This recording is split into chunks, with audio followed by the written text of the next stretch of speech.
So John, we're here at one of the main boat ramps of the lake we're fishing. For someone that's new to busy boat ramps, what are some of the key things that they should focus in on first thing in the morning, getting to the ramp so they can be efficient and not be in anybody's way? I mean, the main thing is don't be the guy who pulls up into the ramp and backs halfway down the ramp and doesn't have the cover off, doesn't have the straps off. You know, the main thing is to keep that lane open, have that main lane for everybody that's ready, and to get your stuff, you know, done on the side. You know, before usually there's some kind of pull off, some kind of like prepping area where you can take your straps off, you can get your cover off, you can load all your stuff in your boat, your coolers, whatever it is, and just get your stuff ready so you can use the ramp efficiently. And but I mean, here we are, we're at a public ramp. Yeah. Not everybody knows this. Yeah.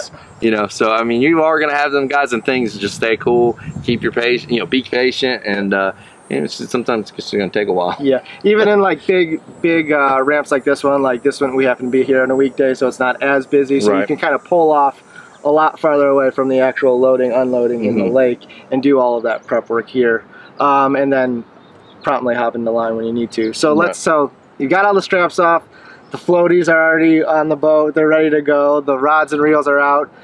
What advice do you have? And this, it can be an intimidating one, and it honestly, it still is for me, being a boater for years now, but there's a long line, people are in and out, there are pros, there are novices. What are some key pieces of advice that you have for when you're backing that boat in and you may not have the confidence yet? I mean honestly, the only way to get good at anything, I mean anything you do, is practice. Yeah. And to spend just that little bit of extra time, you know, maybe like late at night or somewhere in a parking lot that doesn't have, you know, where everybody's off from work, you know, just practice backing up just so you can at least you know, get it backed in, and you know, and I mean, you don't have to be perfect at it, you don't have to be a professional at it, but just so that you're able to, and the guy next to you doesn't have to jump out and drive your truck. You know? It's just practice, and you know, and I mean, you'll just get better every time you go. You'll learn a little more and more, and I think for me it was when all the hunters hit the woods. I was never a hunter myself, so that's when I went to the ramp by myself to just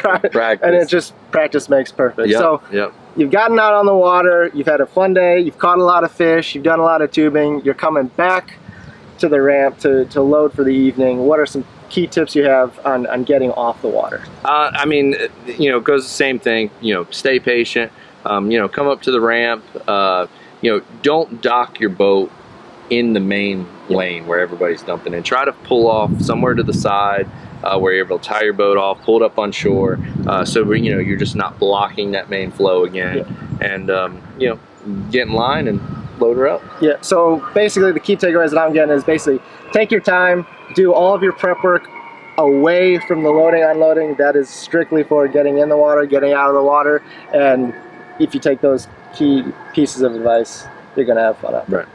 One other key one we forgot. What's that? Don't be the guy screaming at your wife backing up. Don't be that guy. I always feel so bad for the poor ladies, for you girls at home, backing up and husbands or boyfriends screaming at them, not being able to get down the ramp. So just make sure, hey, take it easy on them, go practice with them, and Can be frustrating at times, but it doesn't have to. Right.